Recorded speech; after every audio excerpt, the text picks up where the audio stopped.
तो hello hello hello, कैसे हो आप सभी लोग। होप करते हैं सब लोग बढ़िया होंगे, मस्त होंगे। आओ शुरू करते हैं।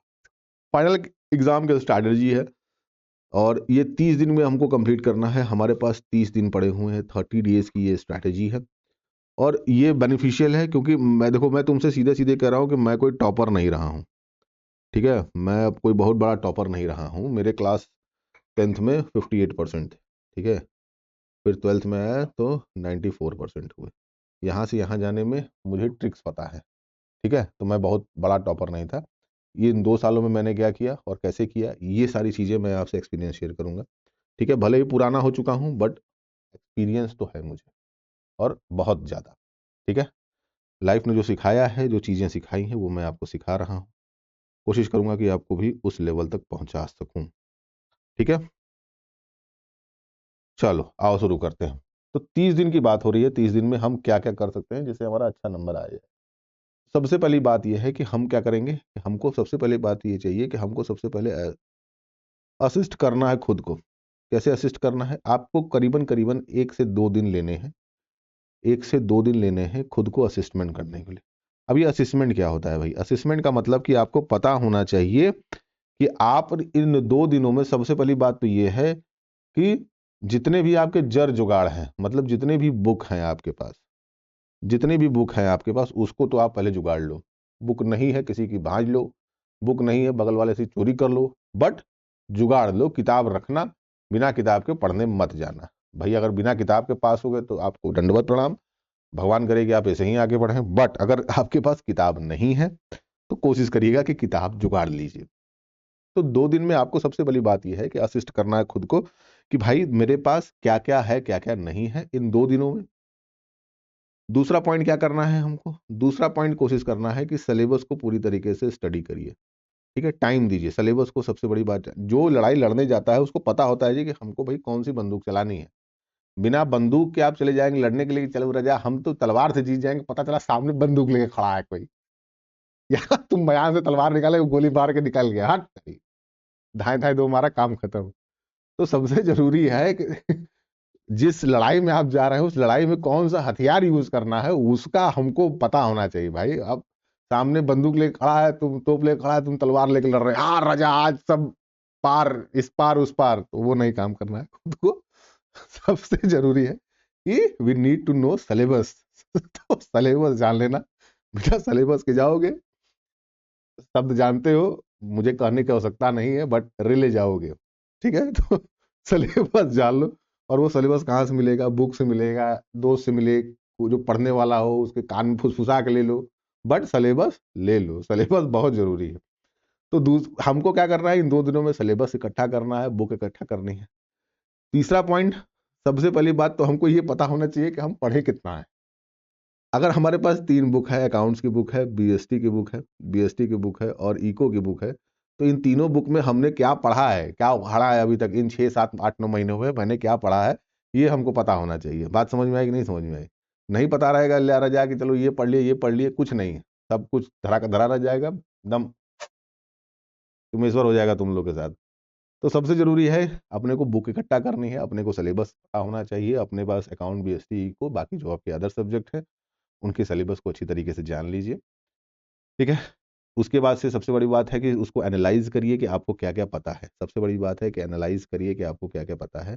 एनालिसिस करना बहुत जरूरी है कि हमको क्या पता है, सिलेबस में कौन सी चीज़ आती है, कौन सी चीज़ नहीं आती है। चैप्टर्स पे मार्किंग कर दीजिए, मार्किंग सबसे ज़्यादा जरूरी है। मार्किंग करिए कि भाई ये चैप्टर हमको पता है, ये चैप्टर हमको नहीं पता है, इस चैप्टर से हम अच्छा कर सकते हैं, इस चैप्टर से हम खराब कर सकते हैं, वगैरह वगैरह। ये आपको समझाने की जरूरत नहीं है। ये बेसिक है, ये जरूरी है, बट ये काम करता है। मेरे साथ तो काम किया, आपके साथ भी काम करेगा, और एवरी टाइम इट वर्क, और वेरी वेल वर्कड। ठीक है, तो अब हमारे पास 3 स्ट्रैटेजी तो कंप्लीट हो गई। 2 दिन में हमने किताब जुगाड़ ली दोस्त से मांग के, हमने सिलेबस पता कर लिया कि भाई चलो ठीक है, दोस्त से पता चल गया कि हमारा सिलेबस क्या है। अकाउंट्स बीएसटी इको जो भी सब्जेक्ट थे उनके सिलेबस को पता कर लिया। बात समझ में आई कि नहीं समझ में आई? अब यहां से असली गेम चालू होता है। अब तुमको कैसे दूसरों से अलग रहना है ये मैं बताता हूं कि कैसे आप दूसरों से अलग रह सकते हैं। एक होती है ह्यूमन साइकोलॉजी। सबसे पहली बात है कि किसी भी पेपर को तैयार करते समय, ठीक है, किसी भी पेपर को तैयार करते समय टीचर गलती कहाँ कर जाते हैं, क्योंकि आपके स्कूल्स के जो टीचर्स होंगे वो टीचर्स क्या हैं, वो मॉड्यूल्स टीचर्स हैं। मॉड्यूल्स टीचर का मतलब ये है कि कम सैलरी पे काम करने वाले लोग हैं, और जिसको मिलती है सैलरी कम उसका काम होता है नम। बात समझ में आई? तो अगर उसकी सैलरी है कम टीचर की तो ऑब्वियस सी बात है, तो एग्जाम का पेपर देने से पहले ये जान लो कि टीचर की सैलरी तनख्वाह कितनी है। अगर तनख्वाह टीचर बढ़िया उठा रहा है तो पेपर तो एकदम माशाअल्लाह तैयार करेगा, और तनख्वाह अगर सैलरी उसकी कम है तो बस पास होने का काम हो गया तुम्हारा। तो ह्यूमन साइकोलॉजी है। ह्यूमन साइकोलॉजी क्या करती है? एक आती है rotation period of time. Rotation period of time का मतलब क्या हो गया? Rotation period of A time, rotation period of A time, rotation period of A time, ये ह्यूमन साइकोलॉजी है, इसको रोटेशन कहा जाता है। इसको हम पेपर्स में इस्तेमाल करते हैं। टीचर क्या करता है कि पुराने पेपर्स को उठाता है, पुराने पेपर्स को उठाता है और उसी में से क्वेश्चंस को बनाना तैयार करता है। भाई पुराने पेपर्स उसके पास होंगे, उन्हीं पेपर्स के हिसाब से वो पेपर को तैयार करेगा। बात समझ में आ रही है कि नहीं समझ में आ रही है? तो इसके लिए आपको प्रीवियस ईयर्स के पेपर्स मिल जाए, प्रीवियस ईयर्स के पेपर्स अगर आपको मिल जाते हैं तो वेल एंड गुड है, बहुत अच्छा है। नहीं मिलते हैं तो उसका भी कोई झंझट नहीं है, एक स्ट्रैटेजी है। तो स्ट्रैटेजी कभी काम करती है, कभी काम नहीं करती है। तो भाई एक स्ट्रैटेजी है, तो हो सकता है कि पेपर आपको मिले, हो सकता है कि पेपर आपको ना मिले। अगर पेपर मिल जाए तो वेल एंड गुड है, नहीं मिले तो भी कोई समस्या की बात नहीं होनी चाहिए मेरे ख्याल से। बात समझ में आई इतनी? अब पेपर मिला तो ठीक, नहीं मिला तो कोई बात नहीं, हम आगे बढ़ते हैं। अब आपने पेपर, अगर आपने कोशिश की कि भाई पेपर मिल जाए तो नहीं मिला, चलो कोई बात नहीं। अब हमको क्या करना है, हमने अपना पता कर लिया कि भाई कौन सी बंदूक लेके जानी है, किताब आपके पास आ चुकी, सिलेबस आपके आ चुका, कौन कौन सा चैप्टर आपको आना है ये भी आपको पता चल गया है। दूसरी सबसे बड़ी बात, ये कोशिश करिएगा कि अगर आपके स्कूल में एनसीईआरटी चलती होगी तो बहुत अच्छा है, नहीं चलती होगी तो एकदम हाथ मत लगाइएगा। एनसीईआरटी अगर चलती होगी तो बहुत अच्छा है, अगर नहीं चलती होगी, अगर स्कूल्स में साइड बुक्स चलाते होंगे तो भैया साइड बुक से ही पढ़िएगा, क्योंकि टीचर क्वेश्चन बनाएगा यहीं से, क्योंकि उसकी तनख्वाह है कम और वो हो जाएगा नम, वो ज़्यादा मेहनत नहीं करना चाहेगा। तो साइड बुक से अगर चला रहा है तो कोशिश करिए कि साइड बुक पढ़िए, साइड बुक ही आपको पढ़नी है, साइड बुक के अलावा कुछ और आपको हाथ नहीं लगाना।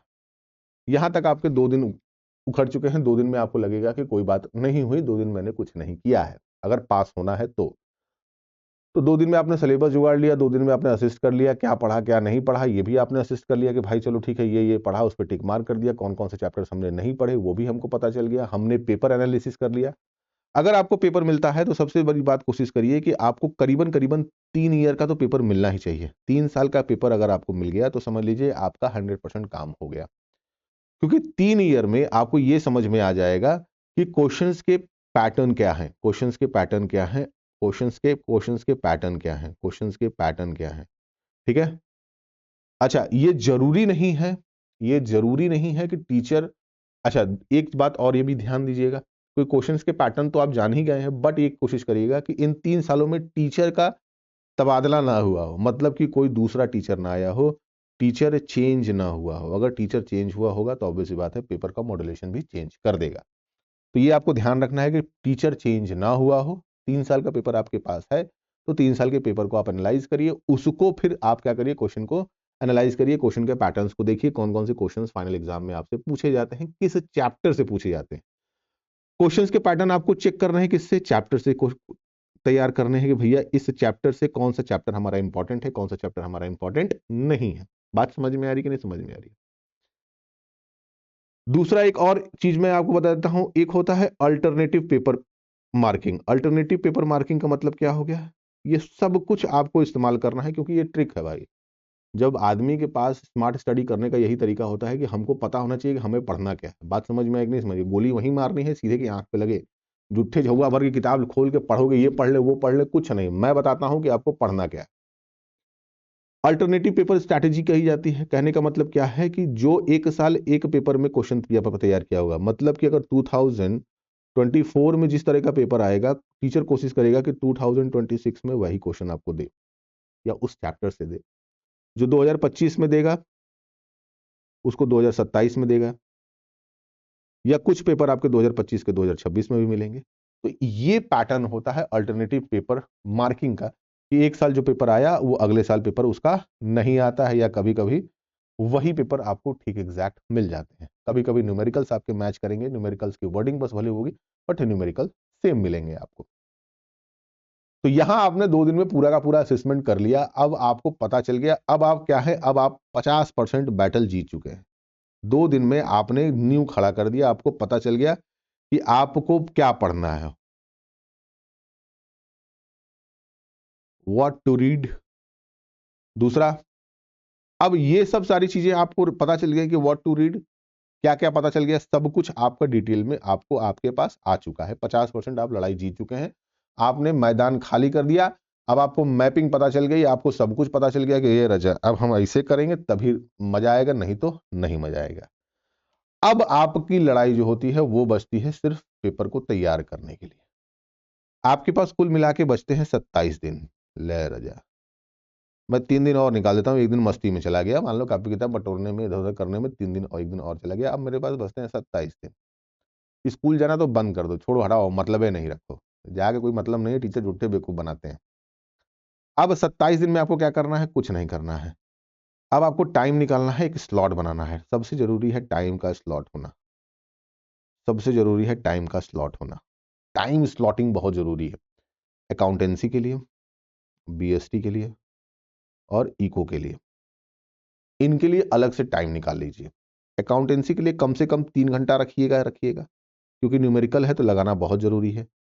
बीएसटी आपका अगर 30 मिनट भी रखते हैं, 45 मिनट भी आप रखेंगे तो बहुत है, मैक्स है, इससे ज्यादा की आवश्यकता है नहीं। आप इकोनॉमिक्स में 1 घंटा आपके लिए बहुत है। तो करीबन करीबन आपके कम से कम 5 घंटे तो लगने ही लगने हैं, विदाउट एनी डाउट। अगर पास होना है तो, अगर पास होना है तो 5 घंटे तो आपको देने ही देने होंगे। तो यहां हमको 5 घंटे पता है कि हमको 5 घंटे पढ़ना है। अब तैयारी क्या है कि आपको चैप्टर पता है, चैप्टर्स जब भी पता हो गए होंगे तो आपके पास बुक आ चुकी है। अगर हम अकाउंट्स की बात करेंगे तो अकाउंट्स में आपके पास 2 बुक हो सकती है, या तो डीके गोयल होगी, या तो डीके गोयल होगी, या तो तुलसियान होगी। ठीक है, ये बेसिक बुक्स हैं जो आपके अकाउंट्स में चलाई जाती होंगी। इसके अलावा कोई अदर बुक होगी तो उसमें कोई समस्या नहीं है। अकाउंट्स खोलते ही आपको सीधे न्यूमेरिकल पे नहीं जाना है, आपको जाना कहां पे है, आपको सबसे पहले इलस्ट्रेशंस पे जाना है।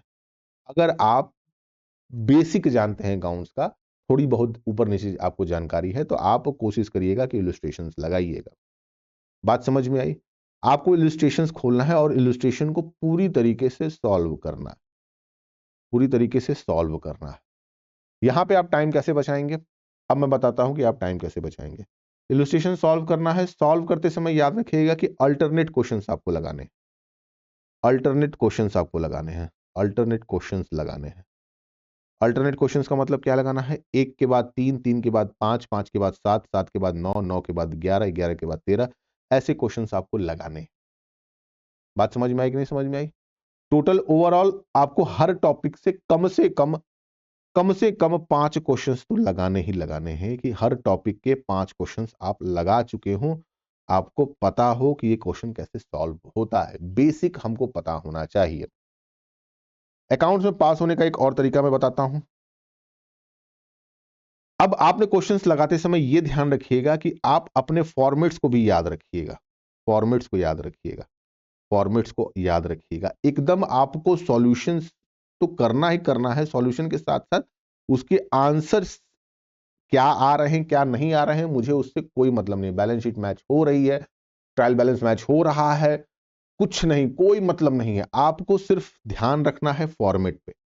अगर आपका फॉर्मेट सही है, आपने हर वो चीज एकदम सही लिखी है, कौन सी वैल्यू कहां रखी जाती है, कौन सी चीज कहां रखी जाती है, आंसर नहीं भी आपका मैच कर रहा है, तो अगर 10 नंबर का क्वेश्चन है तो उसमें आपको 7 से 8 नंबर तो मिल ही जाएंगे, अगर आपका आंसर मैच नहीं करता है। तो आपको कोशिश क्या करनी है कि आपको अपने फॉर्मेट पे ध्यान रखना है, अल्टरनेट क्वेश्चंस लगाने हैं, और ज्यादा हंस और फंस नहीं रहना, एकदम कूल माइंडेड क्वेश्चंस को लगाना है।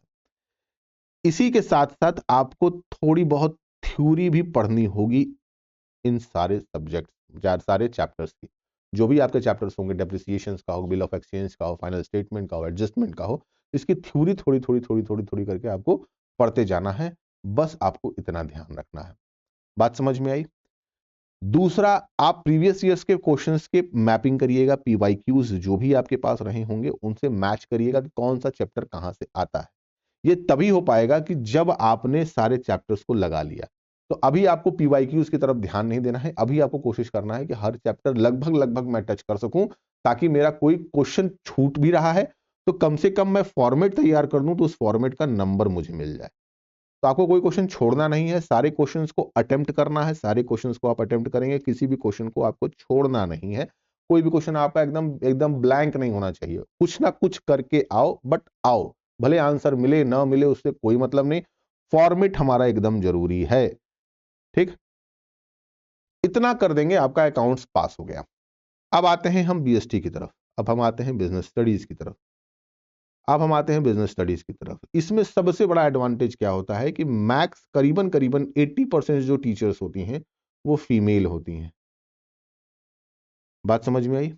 80% टीचर्स जो होती हैं फीमेल, मैं जेंडराइज नहीं कर रहा हूं सब्जेक्ट को लेके, बट हर स्कूल्स में लगभग लगभग देखने को मिला है कि 85% या 80% 70% फीमेल टीचर्स होती हैं जो हमें बीएसटी पढ़ाती हैं। इनको क्या चाहिए? इनको कुछ नहीं चाहिए, इनको चाहिए ये representation, hand writing,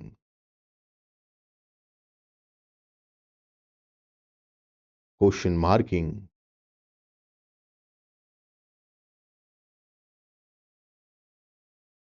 no cut, no fuss. मतलब कि एवरेजली इनको पूरे के पूरे पेपर में क्या चाहिए? सुंदरता। बात समझ में आई? ये आपको ध्यान रखना है कि आपको बीएसटी का पेपर सुंदर बनाना है, सुंदर लिखना है, एकदम पेपर देखे तो कहेगी आ क्या लिखा है, ऐसे एकदम मतलब जान में जान आ जाए। तो आपको क्या करना है, अगर आपके पास 6 नंबर्स के क्वेश्चंस हैं, 6 नंबर्स के क्वेश्चंस हैं, अगर आपके पास 6 नंबर का क्वेश्चन है तो कम से कम इसको 1.5 पेज में लिखिएगा, 1.5 पेज में लिखिएगा। कोशिश करिएगा 2 पेज भी चला जाए तो कोई दिक्कत नहीं है, बट ये 2 पेज सुंदर दिखने चाहिए, राइटिंग सुंदर हो, उसकी एफिकेसी अच्छी हो। कोशिश करिएगा कि आप क्या कर सके, डायग्राम बना सकें, फ्लो चार्ट बना सकें। ये सब चीजें बहुत बेनिफिशियल करती हैं। किसी भी आंसर को आप राइट करते हैं, ठीक है, आप जैसे मान लो कि एक 12th का टॉपिक है, मैं उस 12th के टॉपिक से आपको एक एग्जांपल देता हूं कि management is an art, management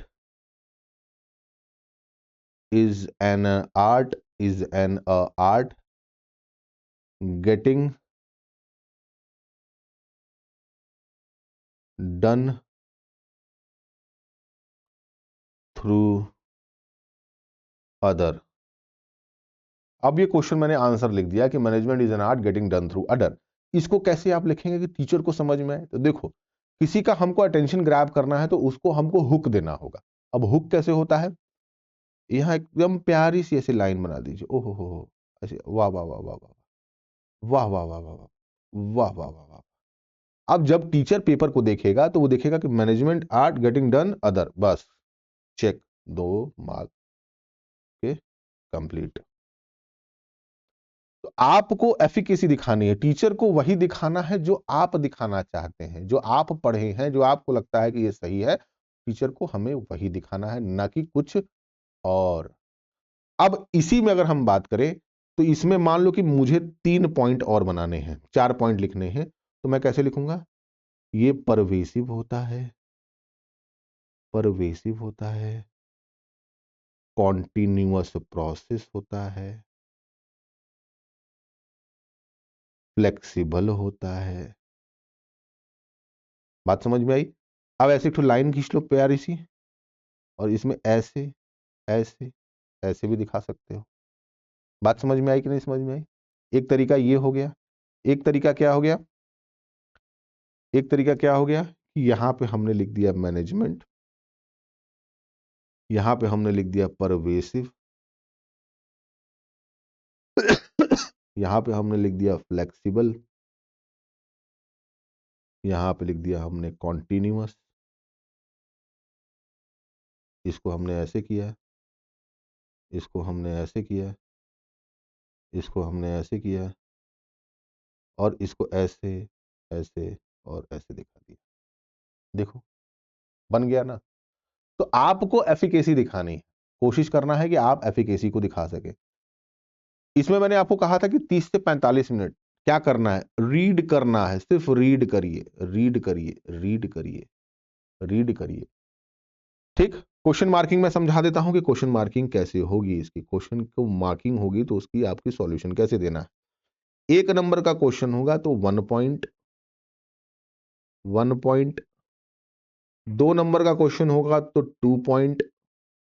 3 number का क्वेश्चन होगा तो 3 पॉइंट। 4 नंबर के क्वेश्चंस होंगे तो 4 पॉइंट। ये आपको ध्यान देना है, पॉइंट है, ये पॉइंट है, ये सब के सब पॉइंट है, जितने पॉइंट है ये आपके नंबर है। ठीक है, अब ये पॉइंट के साथ साथ आपको एलोबरेट करने भी आना होगा। जैसे मैंने अभी आपको एग्जांपल दिया कि मैनेजमेंट इज एन आर्ट, अब उसके 4 पॉइंट मैंने 3 पॉइंट लिख दिए, फ्लेक्सिबल, परवेसिव, कॉन्टिन्यूअस, उसको मैंने एलोबरेट कर दिया।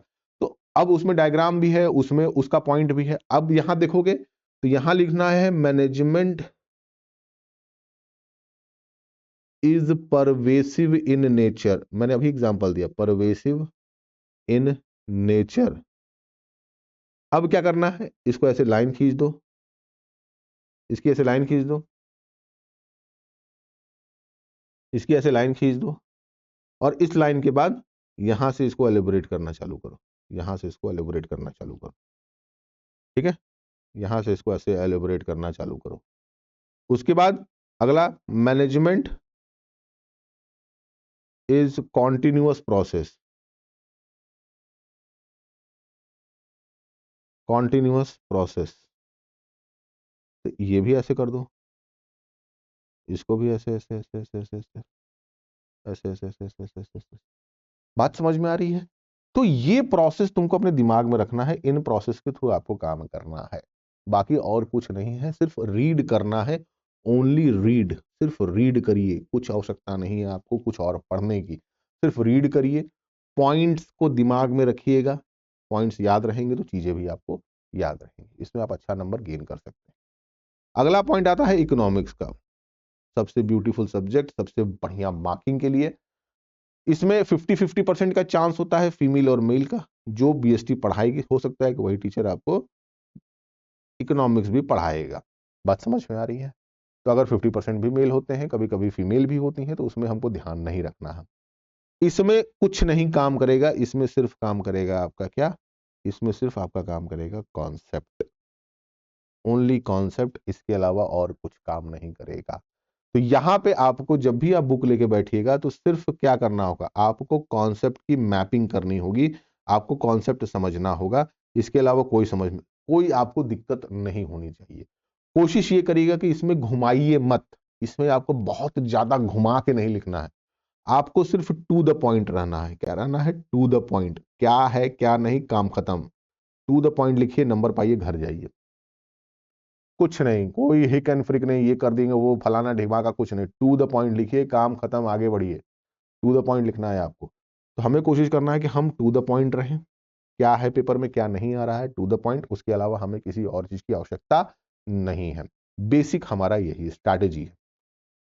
ठीक है, अब इन 27 दिनों का पूरा प्लान समझ लीजिए, बेसिक आपको समझ में आ गया। अब 27 डेज के प्लान को समझ लीजिए कि 27 दिन में हम कैसे कंप्लीट करते हैं। अकाउंट में मैं मानता हूं कि करीबन करीबन आपके 6 से 7 चैप्टर्स आने हैं। इकोनॉमिक्स में मैं मानता हूं कि ये भी 6 या 7 या कहीं कहीं 8 चैप्टर्स भी होंगे। बिजनेस में भी मैं मानता हूं कि 6 चैप्टर तो होंगे ही होंगे आपके पेपर में। ठीक है, तो टोटल ओवरऑल आपके पास, अगर हम बात बात करते हैं एवरेजली 7 का लेके चलते हैं, तो 7 तरीका 21 चैप्टर्स आपको पढ़ने हैं। अब ये 21 चैप्टर्स आपको पढ़ने हैं, 21 चैप्टर, आपके पास दिन है 27, यानी मुझे एक दिन देना है एक पूरे के पूरे चैप्टर के लिए, और ये आराम से आप कर सकते हैं, ये आराम से आप कर सकते हैं, विदाउट एनी फस, विदाउट एनी हस। आप एक दिन में एक चैप्टर कंप्लीट कर सकते हैं विदाउट एनी डाउट। आप 20 दिन 18 दिन में अगर रेगुलर आप करेंगे तो आपका ये कंप्लीट हो जाएगा। अब आपके पास बचते हैं 6 से 7 दिन, 6 से 7 दिन बचते हैं आपके लिए रिवीजन के लिए, आपके रिवीजन के लिए। कोशिश करिएगा कि इसमें सिर्फ अकाउंट्स में आप क्या करिए, फटाफट न्यूमेरिकल्स को प्रैक्टिस करिए जिससे आपकी स्पीड बने। आराम से 6 से 7 दिन के अंदर अपनी स्पीड को आप बना सकते हैं। ठीक है, कोशिश मैंने आपको बता दी क्या क्या नहीं करना है। आपको फॉर्मेट पे ध्यान देना है, आप आंसर आए ना आए उससे कोई मतलब नहीं है। कोई क्वेश्चन लीव आउट नहीं करना है, कोई क्वेश्चन छोड़ना नहीं है, सारे क्वेश्चंस को अटेम्प्ट करना है। भले नहीं आ रहा है कोई दिक्कत नहीं, फॉर्मेट याद, फॉर्मेट बनाया और क्या क्या वैल्यू सब लिखी। कम आपको अगर 10 नंबर का क्वेश्चन है तो कोशिश ये करनी है कि 4 से 5 नंबर तो उसमें से निकाल सके। भले ही हमको कुछ नहीं आ रहा है, कम से कम फॉर्मेट से कम उसकी वैल्यू रख के कुछ ना कुछ करके हमको नंबर निकालना है। 6 से 7 दिन आपकी वजह तो न्यूमेरिकल आपको लगाना ही लगाना है। बीएसटी में आपको मैंने बता दिया, बीएसटी सिर्फ रीड करनी है आपको। तो ये तो आपके कम से कम अगर हम बात करते हैं कि यहाँ पे बात हो रही थी कि 21 दिन में 21 चैप्टर कंप्लीट करेंगे आप, यानी रोज अगर एक चैप्टर भी पढ़ोगे तो तुम्हारा काम हो गया। तुम सोचो कि तुम 21 चैप्टर्स को, 21 चैप्टर्स जो हैं इनको तुम बांट लेते हो 21 दिनों के हिसाब से। मतलब कि एक दिन में तुम 3 बुक के एक एक चैप्टर्स को भी कंप्लीट करते हो, यानी तुम 3 चैप्टर अगर कंप्लीट करते हो तो 7 तरीका 21, 7 तरीका 21, मतलब कि 7 दिन में तुम पूरी की पूरी तीनों के तीनों बुक्स को कंप्लीट कर दोगे। अगर तुम इतना समय लेते हो तो, कि एक दिन में तुम अकाउंट्स का एक चैप्टर लगा लिए, एक दिन में तुम बिजनेस का एक चैप्टर पढ़ लिए, एक दिन में तुम एक इकोनॉमिक्स का चैप्टर पढ़ लिए, तो 7 दिन में तुम्हारी पूरी बुक कंप्लीट हो जाएगी। अगर करते हो तो तुम थोड़े ढीले हो, तुमने कहा कि सर हमसे अकाउंट्स नहीं हो पाएगा, बाकी हम बीएसटी और इकोनॉमिक्स कर सकते हैं। मैं मानता हूं कि चलो ठीक है भाई, तुम बीएसटी ही करो, कोई दिक्कत नहीं है। बट तुम ये सोचो कि इस 21 दिन के अंदर तुमने अकाउंट्स लगाया, चलो ठीक है, बट बीएसटी तुमने 3 बार पढ़ी और इको तुमने 3 बार पढ़ी। ये पढ़ा ना, यहां तो तुम्हारा कम से कम सस्टेनेबल रहा कि चलो ठीक है भाई। मैं तुमने कहा कि सर अकाउंट्स तो हम एक चैप्टर लगा लेंगे, बट बाकी सब तो हम नहीं पढ़ पाएंगे, एक दिन में हम सिर्फ एक चैप्टर ही लगा पाएंगे। हम एक दिन में आधा चैप्टर लगाएंगे, एक दिन में 2 क्वेश्चन लगाएंगे, एक दिन में फलाना लगाएंगे। हम भैया सर हम 7 दिन में, मतलब 3 दिन में या 4 दिन में हम 7 चैप्टर कंप्लीट नहीं कर सकते। हमको तो 7 दिन 8 दिन चाहिए एक चैप्टर कंप्लीट करने के लिए, या मैं मानता हूं कि 3 दिन तुमको चाहिए, तुमको 3 दिन चाहिए अकाउंट्स को कंप्लीट करने के लिए, तो तुम्हारे पास 21 दिन है, 21 दिन में तुम 7 चैप्टर नहीं लगा सकते हो। ठीक है, तो कोशिश करो कि ऐसे तुम इवेल्युएट कर सको खुद को। दूसरा, राइटिंग पे ध्यान देना है आपको। राइटिंग ऐसी नहीं हो कि गोबर की एकदम गणेश जैसी, कि ऐसा लिख दिए तो रजा टीचर थूक दे उसी पे, कहे भाग तेरी क्या लिखा है ये, समझ में नहीं आ रहा है, टीचर कंफ्यूज है, मजा ले रहा है, स्टाफ रूम में करे देखिए सर कैसा लिखा है ये है। बीएसटी वाले इकोनॉमिक्स वाले टीचर से करे यार ये सर मैडम देख रही हैं क्या लिखे हैं ये साहब ज्यादा। तो ऐसा नहीं करना है, मतलब ये नहीं कि टीचर देखे तो उल्टी आ जाए उसको राइटिंग से। थोड़ा सुधारो, राइटिंग पे ध्यान दो, पॉइंट्स पे ध्यान दो। दूसरा ये नहीं कि अब लिखे हैं रजा इसी में लिखे ऐसे, अब इसमें मार ऐसे ऐसे ऐसे ऐसे ऐसे ऐसे कर दिए, मतलब पूरा पेज साफ ही देखो गंदा दिख रहा है, कैसा दिख रहा है, पूरा पेज लिखे सफा सफा, बीच में एकदम रजा उसी में एकदम निपोर दिए, लो यही है सर, ऐसे ही लिखते हैं, जीवन ऐसे ही जिए, एकदम कट्टा मुट्टा करते हैं, हमारे जीवन में ऐसे ही खजवट चल रहा है, आपके पेपर में भी खजवट करके चले आए। नहीं, काटने का भी तरीका होता है भाई। अगर हमको कोई चीज काटनी है तो सिंपल हम यहाँ पे एक कट लगा देते हैं और ऐसे कर देते हैं। एक ये कट हो गया, एक सिंगल कट होता है, एक डबल कट होता है ऐसे वाला। तो ये सब सारी चीजों पे ध्यान देना है, एफिकेसी पे ध्यान देना है, कि भाई बुरा ना लगे, टीचर को लगे कि हाँ भाई सामने वाला व्यक्ति कोशिश कर रहा है, मर नहीं रहा है कि एकदम मतलब कुछ भी मन में आया तो एक टॉपिक यहाँ लिखे, एक टॉपिक बॉम्बे लिखे, एक टॉपिक दिल्ली लिखे। फेल तो हो ही जाओगे ऐसे लिखोगे तो अपने को फेल नहीं होना है, अपने को पास होना है।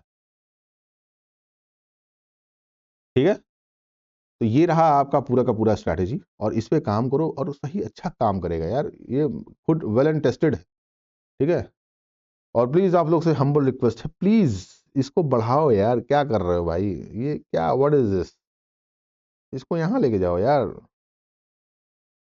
कब जाएगा ये, 4 दिन से अटका हुआ है, बढ़ाओ इसको इसको यहाँ तक तो कम से कम ले जाओ प्लीज।